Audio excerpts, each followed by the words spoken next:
છેલ્લે સ્થાન સ્થાનાંતર પથ લંબાઈ એને અનુરૂપ સરેરાશ ઝડપ અને સરેરાશ વેગની વાત જોઈ હતી. સરેરાશ સંબંધિત આપણે લાસ્ટ જે ટોપિક હતો એની અંદર તત્કાલીન વેગની વાત કરી હતી. હવે જેમ મને સ્થાનાંતર અને પથ લંબાઈ પરથી વેગ અને ઝડપ લઈ લીધો, એવી જ રીતે ગતિ કરતા પદાર્થ માટે આજે મારે વાત કરવી છે પ્રવેગની. આજનો આપણો મુખ્ય ટોપિક છે મિત્રો પ્રવેગ.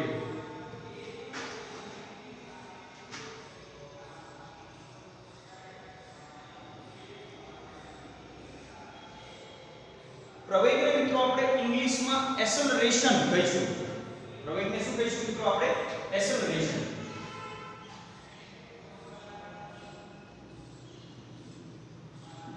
એનો ફર્સ્ટ ઇનિશિયલ લેટર a થી પ્રવેગની સામાન્ય સંજ્ઞા આપણે દર્શાવી શકીએ છીએ. એટલે જ્યારે આપણે પ્રવેગને દર્શાવશું ત્યારે આપણે એને સ્મોલ a વડે દર્શાવશું.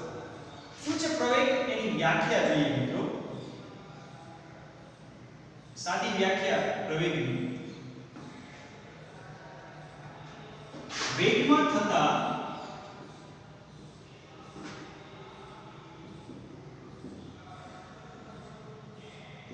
ફેરફારના સમય દરને પ્રવેગ કહે છે. મિત્રો વેગમાં થતા ફેરફારનો સમય દર એટલે કે સમયની સાપેક્ષે વેગમાં થતો ફેરફાર એને મિત્રો આપણે પ્રવેગ કહીશું. પ્રવેગ માટે મારે સરેરાશ અને તાત્કાલિક પ્રવેગની મારે અહીંયા વાત કરવી છે. એમાં આગળ વધીએ. સૌથી પહેલી રજૂઆત જોઈએ આપણે સરેરાશ પ્રવેગની. હવે મારે વાત કરવી છે મિત્રો સરેરાશ પ્રવેગની. સરેરાશ પ્રવેગ પરથી આપણે તત્કાલીન પ્રવેગ તરફ જઈશું. ધારો કે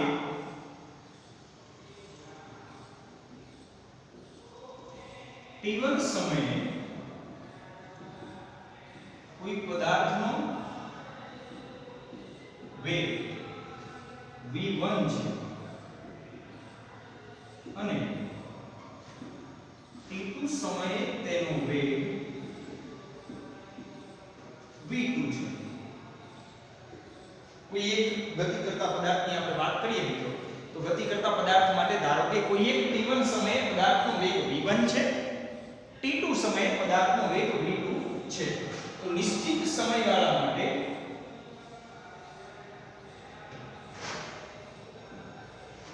ડેલ્ટા t બરાબર t2 t1 સમયગાળામાં પદાર્થના વેગમાં થતો ફેરફાર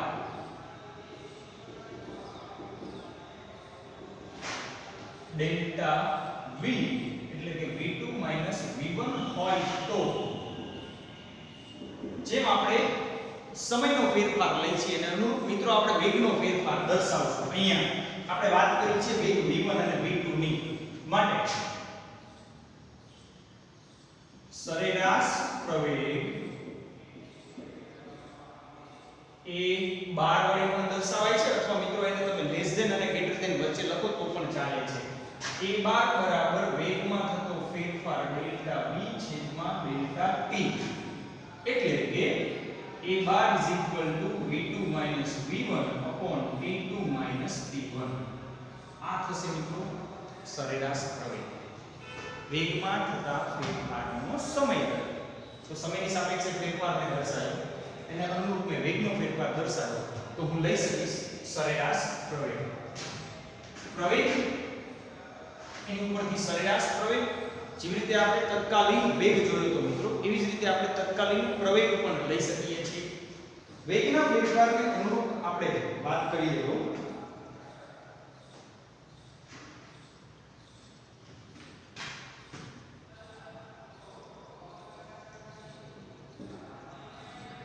સરેરાશ પ્રવેગની દિશા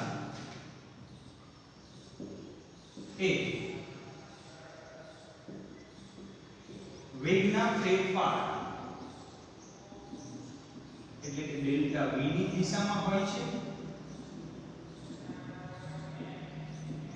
સામાન્યતઃ વાત કરીએ આપણે તો પ્રવેગ માટે પ્રવેગનો SI એકમ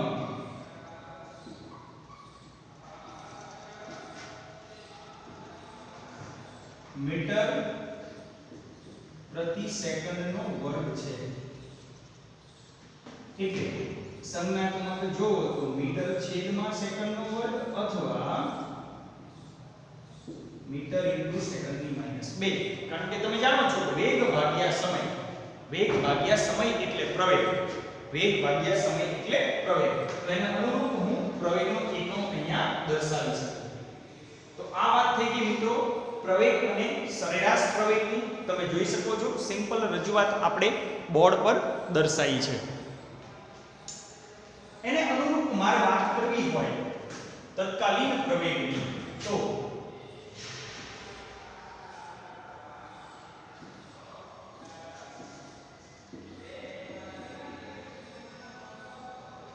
તત્કાલીન પ્રવેગને મિત્રો સરેરાશ પ્રવેગના અતિ સૂક્ષ્મ સમયગાળાના લક્ષ તરીકે લઈ શકાય છે. એટલે તત્કાલીન પ્રવેગને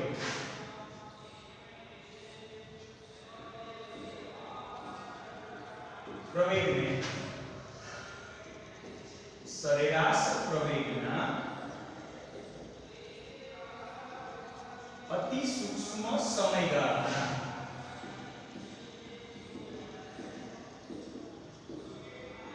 લક્ષ તરીકે દર્શાવાય છે.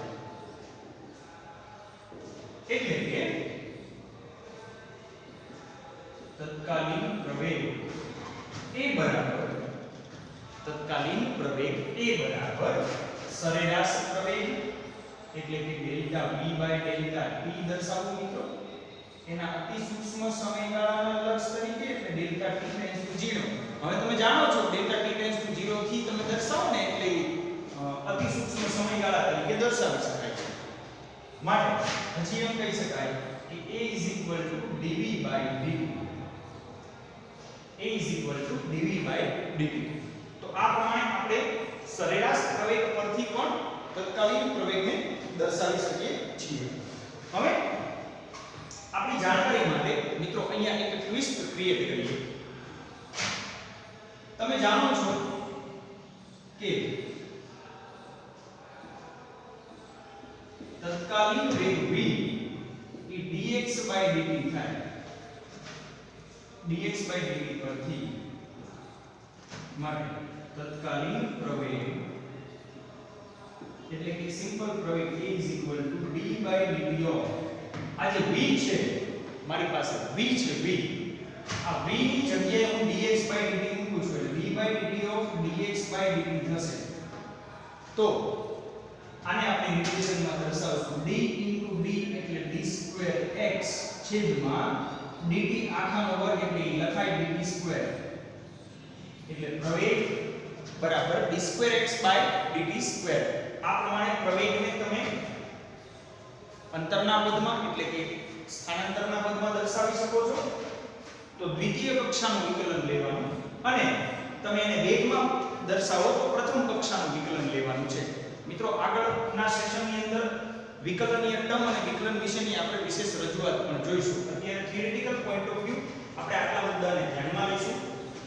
શું ચર્ચા કરી આપણે આ સેક્શનની અંદર? તો કે વેગમાં થતા ફેરફારનો સમય દર મિત્રો એને પ્રવેગ કહેવાય. ધારો કે t1 સમયે વેગ v1 t2 સમયે વેગ v2 છે તો નિશ્ચિત સમયગાળામાં વેગનો ફેરફાર ડેલ્ટા v લેતા અને સરેરાશ પ્રવેગ ડેલ્ટા v/ડેલ્ટા t મળે. એટલે કે v2 - v1 t2 - v1 સરેરાશ પ્રવેગ અથવા પ્રવેગ સદિશ રાશિ છે તો એને અનુરૂપ પ્રવેગની દિશા વેગના ફેરફારની દિશામાં હોય છે. એનો એકમ લઈ શકાય છે મીટર પ્રતિ સેકન્ડનો વર્ગ. એનો એકમ થશે મિત્રો. તે જ પ્રમાણે તત્કાલીન પ્રવેગ જોઈએ. તત્કાલીન પ્રવેગને સરેરાશ પ્રવેગના અતિ સૂક્ષ્મ સમયગાળાના લક્ષ તરીકે દર્શાવી શકાય. તત્કાલીન પ્રવેગ લિમિટ ડેલ્ટા t → 0 ડેલ્ટા v/ડેલ્ટા t થશે. લિમિટ અને ડેલ્ટા મોટા તફાવત માટે વપરાય છે, d નાના તફાવત માટે વપરાય છે. તો એના અનુરૂપ લખી શકીએ a dv/dt. માટે તત્કાલીન વેગ v dx/dt પરથી v ની કિંમત અહીંયા મૂકતા મને a d2x/dt2 પ્રમાણે મળે. તો આ પ્રમાણે આપણે પ્રવેગની રજૂઆત મિત્રો જોઈશું અને એને બરાબર યાદ રાખશું.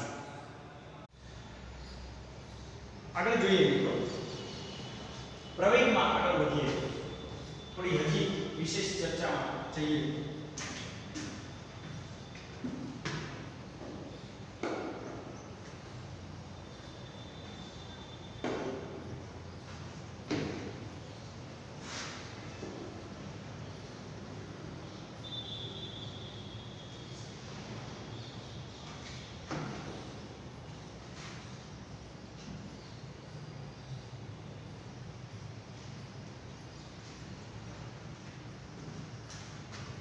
પ્રવેગની વાત કરીએ મિત્રો તો આગળ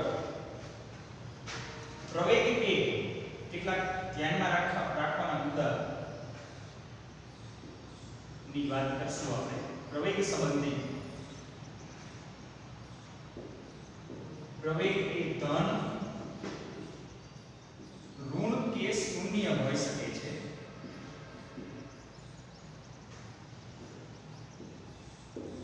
મિત્રો પ્રવેગ તમને ધન મળી શકે, ઋણ મળી શકે અને નિયમિત વેગથી ગતિ કરતા પદાર્થ માટે પ્રવેગ શૂન્ય પણ હોય. સમયની સાપેક્ષે વેગનો ફેરફાર ન મળે તો એવા કિસ્સામાં પ્રવેગ શૂન્ય થઈ જશે.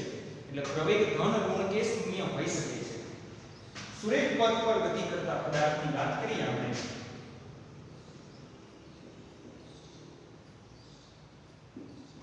સુરેખ પથ પર ગતિ કરતા પદાર્થ માટે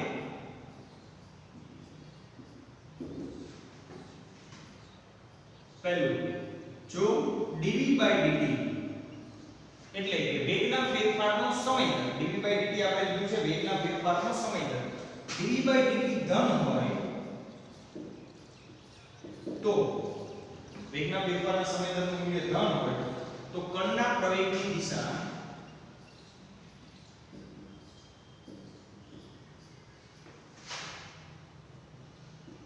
આપણે ધન x અક્ષ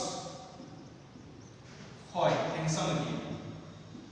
કણના પ્રવેગની દિશા આપણે એક જ અક્ષની અત્યારે વાત કરીએ તો ધન x અક્ષ પર હોય એવું આપણે સમજવાનું. કણના પ્રવેગની દિશા ધન x અક્ષ હશે અને તે જ પ્રમાણે જો dv/dt ઋણ હોય તો કણના પ્રવેગની દિશા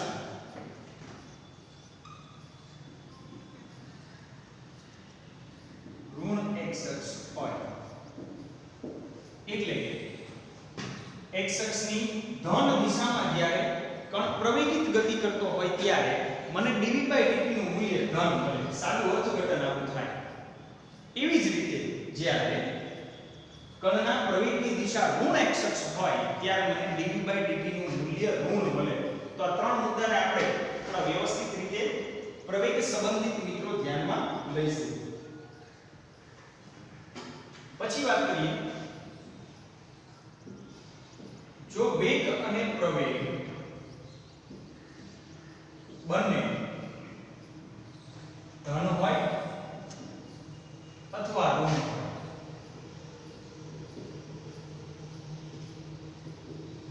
તો કણની ઝડપમાં વધારો થાય છે.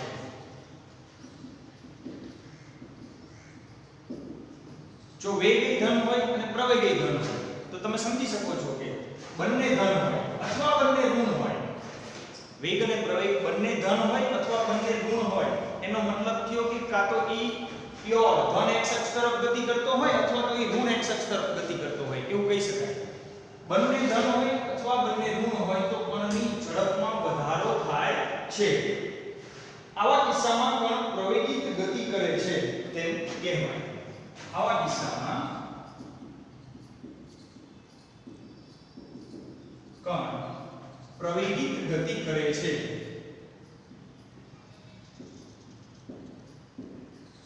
તેમ કહેવાય. કણની પ્રવેગિત ગતિની વાત છે મિત્રો અહીંયા. તે જ પ્રમાણે જો બંને વિરુદ્ધ સંજ્ઞાના હોય એક મુદ્દો હજી લઈએ. જો વેગ અને પ્રવેગ બંને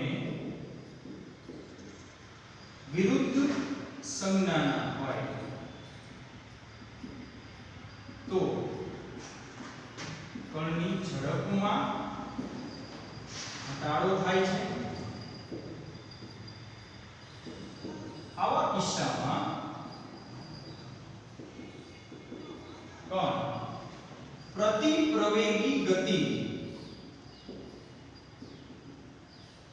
કરે છે તેમ કહેવાય. કણની પ્રતિપ્રવેગી ગતિ છે મિત્રો.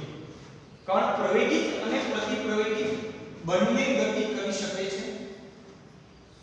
એના અનુરૂપ આ બે મુદ્દાને આપણે ધ્યાનમાં રાખશું. વેગ અને પ્રવેગ બંને ધન હોય અથવા બંને ઋણ હોય તો કણની ઝડપમાં વધારો થશે. એવા કિસ્સામાં પ્રવેગિત ગતિ છે. વેગ અને પ્રવેગ બંને વિરુદ્ધ સંજ્ઞાના હોય. એક ધન હોય એક ઋણ હોય અથવા એક ઋણ હોય તો એક ધન હોય. તો એવા કિસ્સામાં એની ઝડપમાં ઘટાડો થશે. ત્યારે આપણે એની પ્રતિપ્રવેગી ગતિ છે તેમ કહીશું. તો આ પ્રમાણે આપણે પ્રવેગની અંદર મિત્રો આ બે મુદ્દાઓને ખાસ ધ્યાનમાં લઈશું. આ બે મુદ્દાઓને ખાસ ધ્યાનમાં લઈશું. બીજું ત્રણેયનો આંતર સંબંધ એટલે કે સ્થાનાંતર, વેગ અને પ્રવેગ. ત્રણેયનો આંતર સંબંધ મિત્રો અહીંયા આપણે સૂત્રાત્મક રજૂઆતમાં સમજવાનો પ્રયત્ન કરીએ. આંતર સંબંધ જેને આપણે વિકલનીય ટર્મમાં વધારે ડિટેલમાં જોઈશું. આંતર સંબંધ જો તમારી પાસે કોઈ એક પદ છે, ઉદાહરણ તરીકે મારી પાસે સ્થાનાંતરને હું x વડે દર્શાવું. સ્થાનાંતરને હું x વડે દર્શાવું તો સ્થાનાંતરનું સમયની સાપેક્ષે વિકલન મને વેગ આપે dx/dt. સ્થાનાંતરનું સમયની સાપેક્ષે વિકલન x નું t ની સાપેક્ષે વિકલન એટલે d/dt of x ઈ મને વેગ આપે. અને તે જ પ્રમાણે વેગનું સમયની સાપેક્ષે વિકલન મને પ્રવેગ આપે એટલે કે dv/dt. વેગનું સમયની સાપેક્ષે વિકલન મને પ્રવેગ આપે અથવા અહીંથી સ્થાનાંતરનું d2x/dt2 સમયની સાપેક્ષે બે વખત વિકલન, સ્થાનાંતરનું સમયની સાપેક્ષે બે વખત વિકલન પ્રવેગ આપે અથવા વેગનું સમયની એટલે સ્થાનાંતરનું સમયની સાપેક્ષે એક વખત વિકલન વેગ આપે. બે વખત વિકલન પ્રવેગ આપે, એક વખત વિકલન વેગ આપે, વેગનું એક વખત વિકલન પ્રવેગ આપે. આ છે આંતર સંબંધ. ત્રણ પદ આપણે જોયા છે. આગળ જતા મારે ઇન્ટરનલી એકબીજામાં કન્વર્જન આનું જોવાનું છે. જો હું સ્થાનાંતરને x વડે દર્શાવું તો dx/dt મને v મળે. એવી જ રીતે dv/dt મને a મળે. તો ડાયરેક્ટ સ્થાનાંતરના સ્ટેપની મારે વાત કરવી હોય તો d2x/dt2 મને પ્રવેગ આપે. તો આ પ્રમાણે આ ત્રણ જે બેઝિક ભૌતિક રાશિઓની વાત કરી છે મિત્રો આ ચેપ્ટરની અંદર, એની અંદર આપણે આ કન્વર્ઝેશન ધ્યાનમાં લેવાનું છે અને આ મુદ્દાઓને પણ ધ્યાનમાં લઈશું. વ્યવસ્થિત રીતે મિત્રો તમારે એને યાદ રાખવાનું છે. આગળ વાત કરીએ મિત્રો તો મારે પ્રવેગ સંબંધિત વાત કરવી છે. કેટલાક વીટી આલેખની, વેગ વિરુદ્ધ સમયના આલેખની મારે વાત કરવી છે, જેમાં અમે આગળ વધીએ.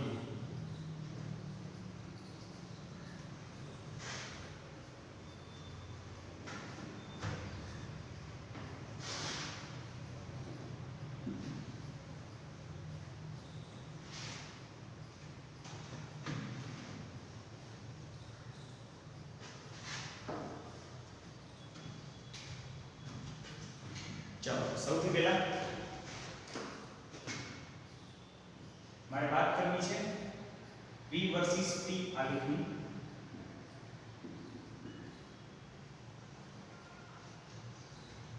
એમાં પહેલો ધારો કે મને એવી કન્ડિશન આપી હોય કે કોઈ કણ ધન પ્રવેગ સાથે મારે વાત કરવી છે અચળ પ્રવેગી ગતિ માટે.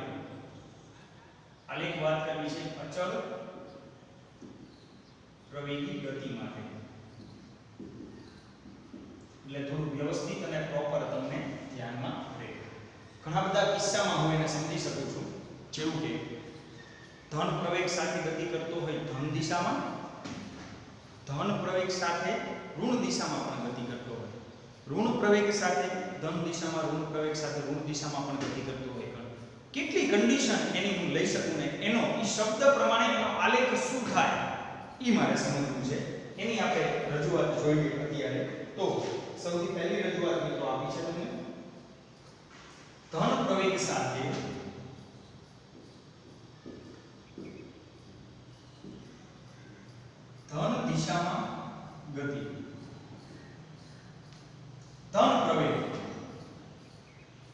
ધન દિશા.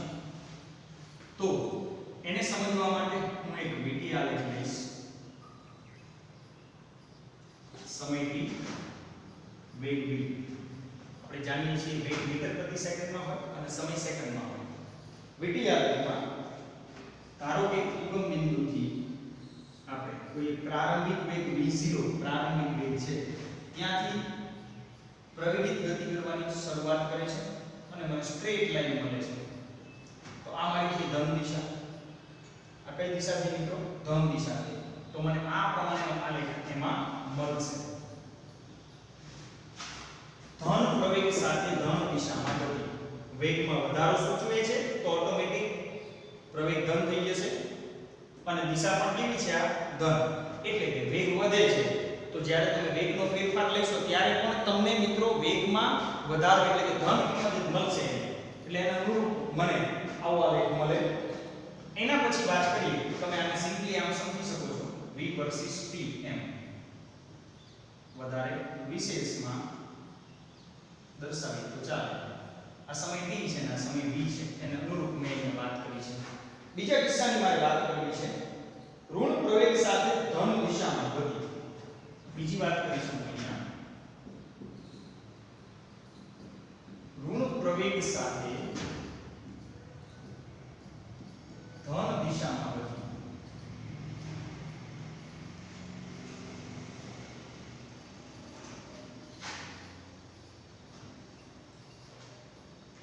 જો વેગ ઘટતો જાય મિત્રો તો પ્રવેગ ઋણ બને. સમયની સાથે વેગમાં ઘટાડો દર્શાવે તો મારે એવી વાત કરવી પડે કે કોઈ એક કણ મહત્તમ વેગથી ગતિની શરૂઆત કરે છે અને ધીમે ધીમે તેના વેગમાં ઘટાડો થાય છે. તો આવા પ્રકારની સ્થિતિ જે મેં દર્શાવી છે એ તમને એને અનુરૂપ વેગમાં ઘટાડો સૂચવે છે જે તમે અહીંયા જોઈ શકો છો. તો આ પ્રમાણેનો આલેખ મને ઋણ પ્રવેગ સાથે ધન દિશામાં ગતિ સૂચવશે. ઋણ પ્રવેગ સાથે ધન દિશામાં ગતિ.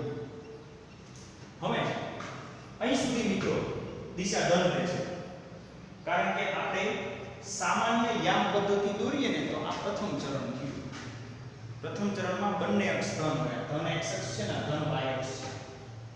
પણ જો ઋણ y અક્ષ પર જતો હોય તો મારી ગતિની દિશા બદલાય છે. મતલબ એને હું ઋણ દિશા એવું કહીશ. તો મારે હવે ત્રીજો પ્રકાર જોવો છે ઋણ પ્રવેગ સાથે ઋણ દિશામાં ગતિ. ત્રીજો પ્રકાર ઋણ પ્રવેગ સાથે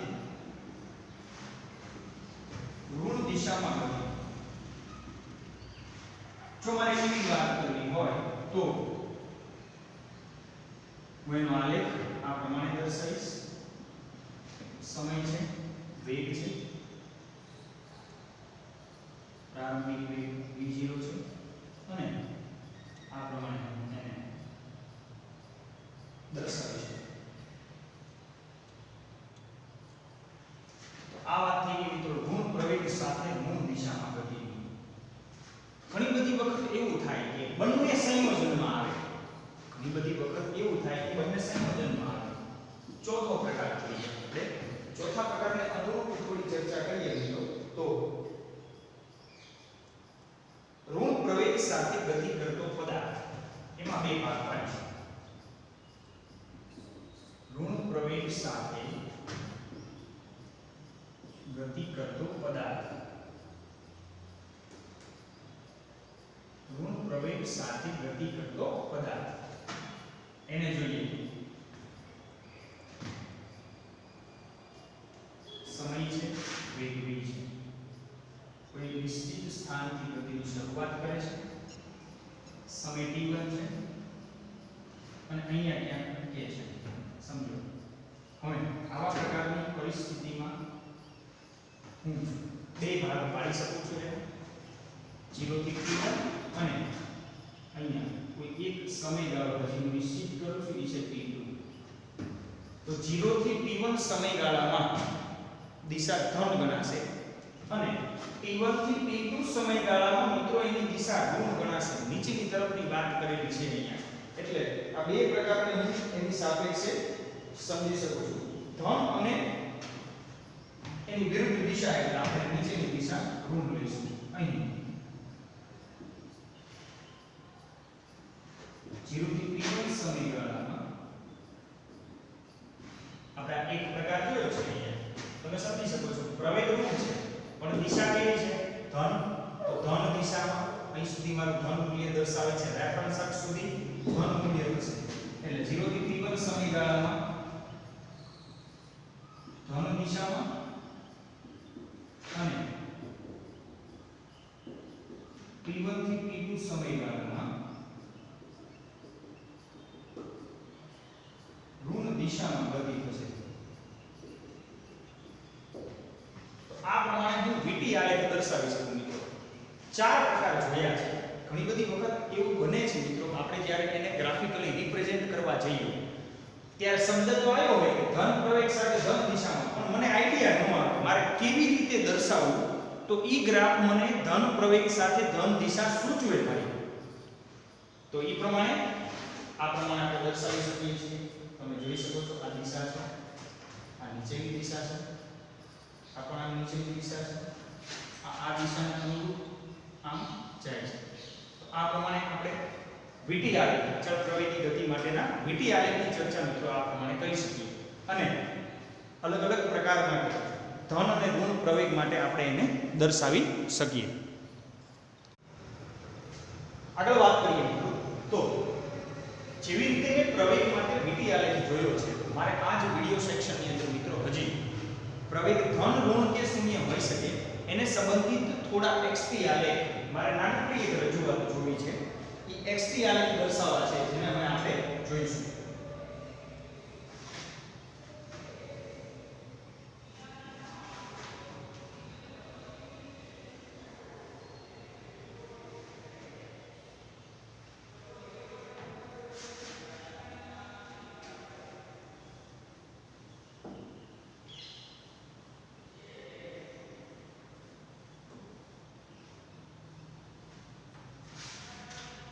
चलो આગળ વાત કરીએ પ્રવેગ માટેની વાત કરીએ તો અચળ પ્રવેગી ગતિ માટે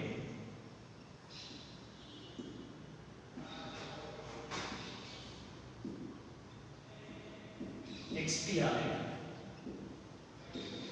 એની મારે નાનકડી રજૂઆત જોવી છે અને પછી આપણે આજના સેક્શનને પૂરો કરીશું સૌથી પહેલું કોઈ એક હું XT આલેખ દોરું છું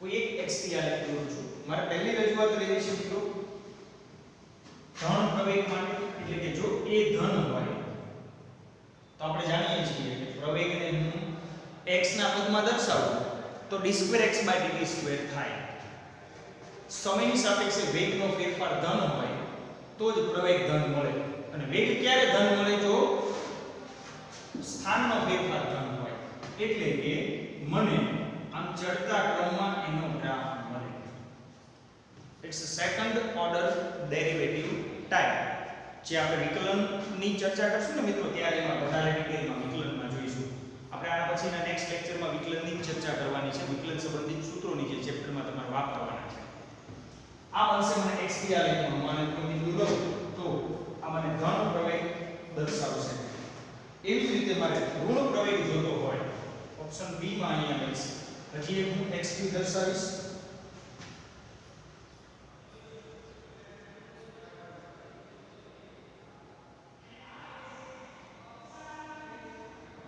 જો માટે એ ઋણ લેવું હોય તો હવે સમજો તમે કે પ્રવેગ મિત્રો ક્યારે ઋણ હોઈ શકે જ્યારે વેગ ઋણ હોય વેગ ક્યારે ઋણ હોય જ્યારે સ્થાનાંતર ઋણ હોય ત્રણેય પ્રકારથી તમે એને સમજી શકો ત્રણેય કન્ડિશનની અંદર મારે એને ઋણ દર્શાવવા પડે તો એને અનુરૂપ આલેખ હું આવો દર્શાવીશ ઘટતો કેવો દર્શાવીશ ઘટતો દર્શાવીશ અને ઓપ્શન સી માં વાત કરીએ હજી એક XT આલેખ લો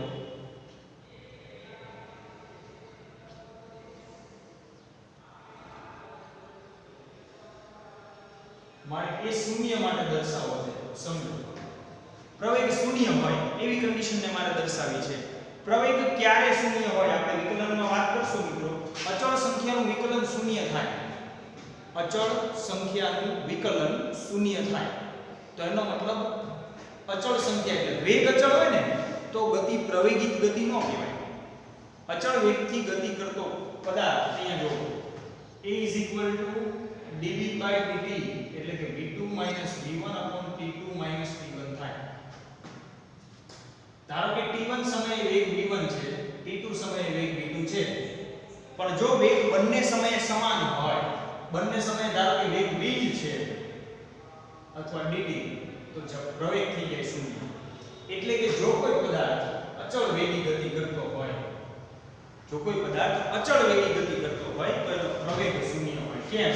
કારણ કે સમય બદલાય ત્યારે વેગ બદલાવો જોઈએ નહીં. તો એમ દર્શાવો બંને સમયે વેગ v જ હોય તો વેગનો ફેરફાર શૂન્ય થઈ જાય.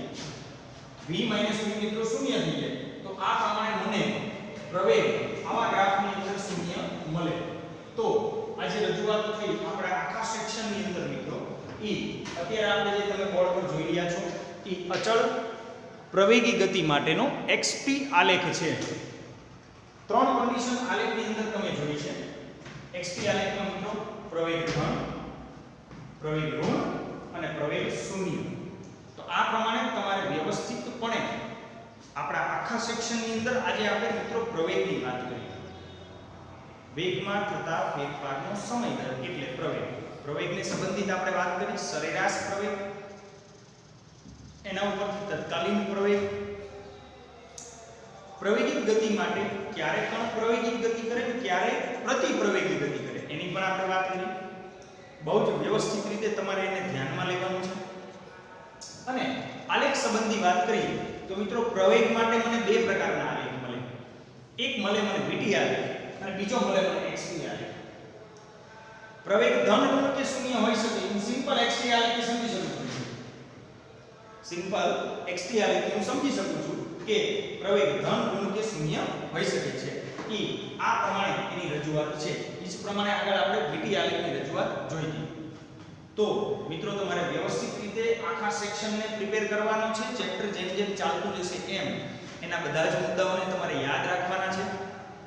આવનારા સેક્શનની અંદર અને જેડબલઈ અને નીટમાં પણ આ દરેક મુદ્દાઓ બહુ જ મહત્વના છે, જેથી કરીને આગળ જતા તમને પ્રોબ્લેમ ન થાય. તો વ્યવસ્થિત રીતે તમે એને પ્રિપેર કરજો. વિડિયો વ્યવસ્થિત જોઈને પછી એને હોમવર્ક કરવાનો આગ્રહ રાખજો.